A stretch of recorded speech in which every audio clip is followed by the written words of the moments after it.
দোয়া কুনুত পারেন না বলে যারা ভয়েতে বেতের নামাজই পড়েন না, তারা শুনেন তিনটা কাজ আপনার জন্য রয়েছে।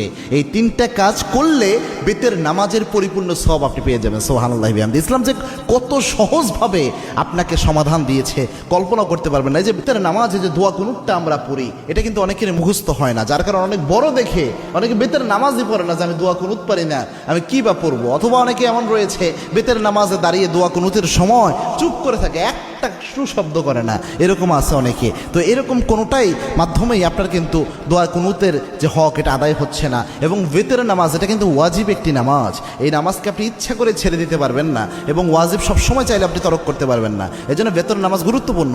এবং কি আল্লাহর হাবিব সাল্লাল্লাহু আলাইহি ওয়াসাল্লাম বলতেন, ইন্নাল্লাহা বিতরুন ইউহিব্বুল বিতরা, আল্লাহ রাব্বুল আলামিন নিজে বেজরকে আল্লাহ রাব্বুল আলামিন নিজে ভালোবাসেন। সুবহানাল্লাহ। এবং আল্লাহর হাবিব সাল্লাল্লাহু আলাইহি ওয়াসাল্লাম সফর অবস্থায়ও প্রায় সময় চেষ্টা করতেন বেতের নামাজ যেন ছুটে না যায়। আল্লাহু আকবার। এই জন্য বেতের নামাজ মা বোন যারা রয়েছেন, বিশেষ করে আমার যুবক বাবা ভাইয়েরা যারা রয়েছেন এবং আমার বাবাজিরা যারা রয়েছেন, বেতের নামাজে আপনি দোয়া কুনুত পারছেন না, আপনি কি করবেন? প্রথম যদি আপনি দোয়া কুনুত না পারেন তাহলে আপনি যে দোয়াটা পড়বেন, রব্বানা আতিনা ফিদ দুনিয়া হাসানাহ ওয়া ফিল আখিরাতি হাসানাহ ওয়া কিনা আযাবান নার।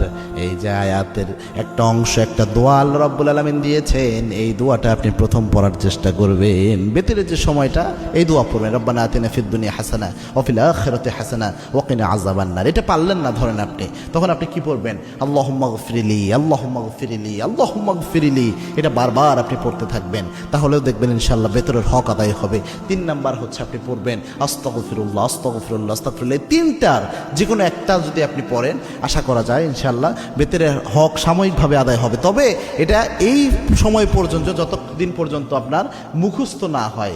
আপনি চেষ্টা করতেছেন মুখস্থ করার জন্য, পাশাপাশি এটা দিয়ে চালায়া যাবেন। এটা আপনি সারা জীবন করবেন, এটা কিন্তু হবে না। দুনিয়ার সব আপনি মুখস্থ করতে পারেন, মাথায় রাখতে পারেন, আর যেটা মৌলিক একটা বিষয় ইসলামের, এটা মাথায় রাখতে পারবেন না, এটা কিন্তু হতে পারে না। এই জন্য চেষ্টা করবেন যত দ্রুত সম্ভব কয়েকদিন রিডিং পড়েন, রাতের বেলায় ঘুমানোর আগে দোয়া কুনুতটা রিডিং পড়েন, দেখবেন ইনশাআল্লাহ আস্তে আস্তে মুখস্থ হয়ে যাবে। আল্লাহ রাব্বুল আলামিন আমাদের আমল করার তৌফিক দান করুন। আল্লাহুম্মা আমিন।